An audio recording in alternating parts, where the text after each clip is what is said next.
Sir నమస్కారం sir. నమస్తే అండి.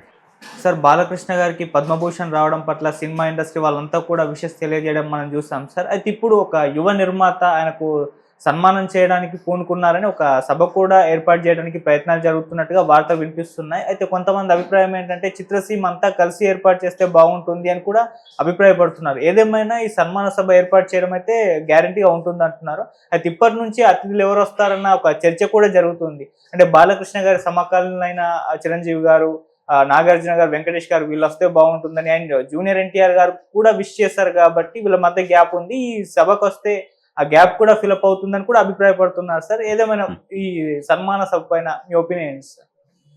అంటే సన్మాన సభ ఇండస్ట్రీ మొత్తంగా కలిసి చేస్తే బాగుంటుంది. అంటే గతంలో అలా జరిగినటువంటి సందర్భం ఉంది. చిరంజీవి గారికి వచ్చినప్పుడు కూడా ఇలాంటి ఒక సభ జరిగింది. ఓకే. అది ఇండస్ట్రీ బాధ్యత తీసుకుని చేసినటువంటి సందర్భం. అందుకని ఇప్పుడు కూడా అలాంటి ఏర్పాటు ఏదైనా జరిగితే బాగుంటుంది. అలాగే అందరు హీరోలు వచ్చి ఒకసారి ఆయనతో తమకున్నటువంటి అనుబంధం అది షేర్ చేసుకుంటే బాగుంటుంది. అయితే ఇక్కడ ఇది ఏర్పాటు జరుగుతుంది. ఖచ్చితంగా చాలామంది చిరంజీవి వీళ్ళందరూ వచ్చే అవకాశం ఉంది. నాగార్జున ఇన్వైట్ చేస్తే వస్తాడు ఆయన కూడా.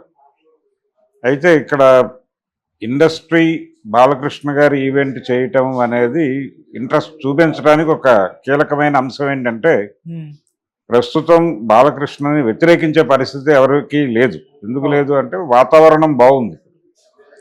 ఏ వాతావరణం బాగుంది? రాజకీయ వాతావరణం చాలా బాగుంది. ఇప్పుడు ప్రభుత్వంలో ఉన్నారు వారు ఎమ్మెల్యేగా ఉన్నటువంటి పార్టీ అక్కడ అధికారంలో ఉంది. దాదాపుగా ఎన్డీఏ కూటమి తాలూకా ఇన్ఫ్లుయెన్స్ ఇండస్ట్రీ మీద కూడా ఉంది. చాలా క్లియర్గా చిరంజీవి గారు అటువైపే ఉన్నాడు. ఒక రకంగా చిరంజీవి, బాలకృష్ణ వీళ్ళందరూ ఒకే ఏరియాలో ఉన్నారు. అందుకని విమర్శలకి తావు లేదు. ఇక్కడ అందరూ వచ్చి బాలకృష్ణ గారిని అభినందించి ఒక బిగ్ ఈవెంట్గా ఇది అంటే మెమరబుల్గా ఉండిపోయేలాగా ఉంటుంది. ఈవెంట్ చేయగలిగితే చేయాలనే ఉద్దేశం ఉంటే చేస్తారు. అలాగే అవసరం కూడా. ఇండస్ట్రీకి ఆ ప్రభుత్వంతో గుడ్ రిలేషన్స్ కావాలి. వీళ్ళందరూ పైగా వైజాగ్లో స్టూడియోలు కట్టాలి. ఇలాంటి ఐడియాలు ఉన్నటువంటి వాళ్ళు కూడా ఉన్నారు. ఓకే. అందుకని గతంలో లాగా లేదు పరిస్థితి. అంటే జగన్ అక్కడ ముఖ్యమంత్రిగా ఉన్నప్పుడు వీళ్ళందరూ ఎవరి గోల్లో వాళ్ళు ఉండేవాళ్ళు. ఎవరి మీద అంటే కనిపించి కనిపించకుండా, వినిపించి వినిపించకుండా విమర్శలు చేసుకున్నటువంటి సందర్భాలు కూడా ఉన్నాయి. వీళ్ళందరూ మొదటి నుంచి కలిసి రెగ్యులర్గా కలిసి ఉంటున్నారని నా ఉద్దేశం కాదు. వీళ్ళ మధ్య ఘర్షణలు ఉన్నాయి, ఐక్యత ఉంది. ఈ ఐక్యత ఇప్పుడు వర్ధిల్లుతోంది. ఇప్పుడు వర్ధిల్లటానికి వాతావరణం అనుకూలంగా ఉంది. అందుకని ఇప్పుడే ఈ ఈవెంట్ జరగాల్సినటువంటి అవసరం ఉంది. వీళ్ళకే అవసరం, వాళ్ళకే అవసరం. ఒక మెమరబుల్ ఈవెంట్గా ఉంటుంది అది. అలాంటి ప్రయత్నంలో ఎవరెవరు వస్తారు అనే దగ్గర ఒక చర్చ. అంటే చిరంజీవి వీళ్ళు రావటం ఓకే, వాళ్ళు వస్తారు, నో ప్రాబ్లం. పవన్ కళ్యాణ్ వస్తాడు. కాకపోతే జూనియర్ ఎన్టీఆర్ వస్తాడా, లేకపోతే కళ్యాణ్ రామ్ వస్తాడా? నందమూరి బ్రదర్స్ అని పిలుస్తున్నాడు వాళ్ళిద్దరిని. ఈ నందమూరి బ్రదర్స్ వస్తారా రారా అనేది ఒక క్యూరియాసిటీ. వాళ్ళు చాలా సందర్భాల్లో అంటే ఏదైనా కుటుంబంలో విషాదం జరిగితే వెళ్ళి కనిపించడం ఇలాంటివి చేస్తున్నారు. కానీ ఒక సెలబ్రేషన్ జరుగుతున్నటువంటి వేదికల మీద వాళ్ళు కనిపించడం అనేది చాలా తక్కువగానే ఉంటూ వస్తోంది. అంటే బాలకృష్ణ గారు 50 ఏళ్ల కెరియర్ సందర్భంగాను చూసాం మనం. ఇలా వాళ్ళు ఎక్కడా కూడా కనిపించట్లేదు. రామారావు గారి శత జయంతి సందర్భంగా ఏర్పాటు చేసినటువంటి సభల్లోనూ అక్కడ కూడా ఎక్కడా కనిపించలేదు వాళ్ళు. సరే, కనిపించకపోవడానికి వాళ్ళకి ప్రయర్ ఇంటిమేషన్ లేదు. ముందే వాళ్ళని పిలిచి కూర్చోబెట్టి మాట్లాడలేదు. ఇవన్నీ ఉన్నాయి. వాంటెడ్గానే వాళ్ళు అవాయిడ్ చేస్తున్నారా అని అనిపిస్తుంది. అయితే మొన్న ఈయనకి పద్మభూషణ్ ప్రకటించగానే అతను విష్ చేశాడు. ఆ విష్ చేయటము, దానికి బాలకృష్ణ గారి అబ్బాయి మోక్షజ్ఞ రెస్పాండ్ అవుతూ థ్యాంక్ యూ అన్నా అని చెప్పి ఆయన కామెంట్ చేశాడు. సో అది బాగుంది. అలాగే ఆ మధ్య వరదలు వచ్చినప్పుడు ఈయన సహాయం ప్రకటించినప్పుడు నారా లోకేష్ కూడా ఇలాగే థ్యాంక్ యూ బావా అన్నాడు. ఇలా అడపాదడప వీళ్ళ మధ్య ఏదో ఒక సత్సంబంధాలు ఉన్నాయి అనేటువంటి ఒక ఇండికేషన్ ఇస్తున్నారు, కానీ రియల్గా వీళ్ళ మధ్య ఉన్నటువంటి ఇబ్బంది ఏమిటి, లేకపోతే ఘర్షణ ఐక్యత ఏ మేరకు ఉంది వీళ్ళ మధ్య అనేది ప్రాపర్గా జనాలకు కన్వే కావట్లేదు. దాంతో ఎప్పటికప్పుడు ఈ స్పెక్యులేషన్ నడుస్తోంది. అలాగే వీళ్ళు ఒక అడ్వర్టైజ్మెంట్ వేశారు ఫ్యామిలీ తరఫున అభినందనలు తెలియజేస్తూ.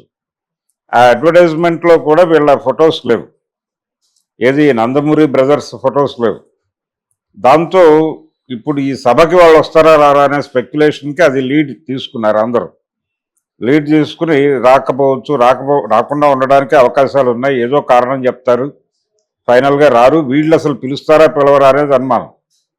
ఇప్పటి వరకు ఎన్టీఆర్ శత జయంతి కార్యక్రమాలకు వాళ్ళు హాజరు కాలేదు. అక్కడికి టీడీ జనార్దన్ గారు వెళ్ళి పర్సనల్గా ఇన్విటేషన్ ఇచ్చి వచ్చినప్పటికీ రాలేదు అనేది ఒక చర్చ నడిచింది ఆ టైంలో. అయితే దానికి ఆయన ఒక రీజన్ చెప్పాడు.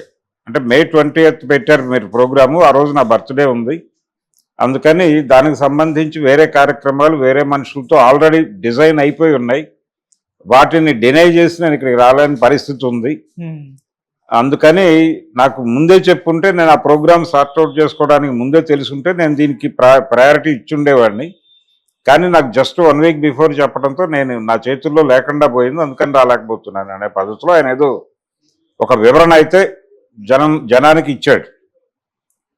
ఇది అలాగే ఇప్పుడు కూడా ఏదైనా రీజన్ చెప్పచ్చు, అందుకని ముందే ఇన్వాల్వ్ చేస్తే బాగుండేది. ఇప్పుడేం జరిగింది, ఫ్యామిలీ వైపు నుంచి వేసినటువంటి అడ్వర్టైజ్మెంట్లో వాళ్ళ ఫొటోస్ లేకపోవడం వలన ఇప్పుడు తప్పు ఇటువైపు నుంచి జరిగింది. కలుపుకుని రావడానికి వీళ్ళు సుముఖంగా లేరు, రావడానికి వాళ్ళకు సుముఖత ఉందా లేదా అనేది వేరే గొడవ. వీళ్ళు ముందు చేయి జాచి పిలవాలి కదా వాళ్ళని, ఆ పిలుపు ప్రాపర్గా ఉండటం లేదు, అందుకని వాళ్ళు దూరంగా వ్యవహరిస్తున్నారు అనే అభిప్రాయం జనంలో ఉంది. ఆ జనంలో ఉన్నటువంటి అభిప్రాయం ఇలాంటి సందర్భాల్లో ఒక్కసారి బలపడి అదే ఒపీనియన్గా మారిపోయేటువంటి ప్రమాదం ఉంది. ఆ ప్రమాదం జరిగిపోయింది ఆల్రెడీ. ఇప్పుడు వాళ్ళిద్దరూ వస్తారా రారా అనేది వేరే గొడవ. వాళ్ళిద్దరినీ పక్కన పెట్టేస్తే నాగార్జున గారు స్పందించలేదు. ఈయన దీనికి సంబంధించి ఇండస్ట్రీలో అందరూ ట్వీట్లు చేశారు, కానీ ఆయన అసలు నో ట్వీటు నో రెస్పాన్స్. ఆయన ఎప్పుడు ఎలా వ్యవహరిస్తాడో అలాగే ఉన్నాడు, స్థిరంగా తన స్టాండ్ మీద తాను నిలబడి ఉన్నాడు. కాబట్టి నాగార్జున గారు వస్తాడా, వీళ్ళు వెళ్ళి ఇన్వైట్ చేస్తే వచ్చే ఛాన్సెస్ ఉన్నాయి, కన్సిడర్ చేస్తాడు ఆయన. వెళ్ళి తలుపు కొట్టి అయ్యా మీరు రావాలి అంటే కన్సిడర్ చేసి వచ్చే అవకాశం అయితే ఉంది. అక్కినే నాగేశ్వరరావు గారు ఉంటే డెఫినెట్గా వచ్చేవాడు. ఇతను కూడా వస్తాడు, వీళ్ళు వెళ్ళి ప్రాపర్గా అప్రోచ్ అయితే. సో ఇండస్ట్రీ గనక చేస్తే ఇండస్ట్రీ పెద్దలు వెళ్ళి అందరినీ కలుపుకుంటారు. ఇది ఫ్యామిలీ ఫంక్షన్ కాకుండా ఇండస్ట్రీ ఫంక్షన్గా జరిగితే బాగుంటుంది. అలాగే ఎవరో ఒక ప్రొడ్యూసర్ బాధ్యత తీసుకోవడం, ఇప్పుడు డాకు మహారాజ్ ప్రొడ్యూసర్ ఒకవేళ బాధ్యత తీసుకుంటే, అంటే దాన్ని హిందీ వెర్షన్ అది రిలీజ్ చేసుకున్నారు, వాళ్ళకి ఏదో కొంత నడుస్తోంది అక్కడ.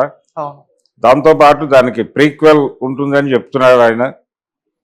ఆ ప్రీక్వెల్ ఉంటుందా లేదా అనే దానికంటే కూడా ప్రస్తుతం వాళ్ళు బాలకృష్ణతో టైఅప్లో ఉన్నారు, అందుకని ఆయన బాధ్యత భుజాన్ని వేసుకోవడం కన్నా కూడా ఇండస్ట్రీ ఇన్ టోటల్ చేస్తే బాగుంటుంది. ఇండస్ట్రీ పెద్దలు కల్పించుకుంటే అప్పుడు డెఫినెట్గా నాగార్జున లాంటి వాళ్ళు వస్తారు, వచ్చి ఆ వేదిక మీద 4 మాటలు మాట్లాడితే ఈ ఏరియాలో ఈ 2 కుటుంబాల మధ్య ఏదో ఉంది అనే అభిప్రాయానికి కూడా చెక్ పెట్టినట్టు అవుతుంది.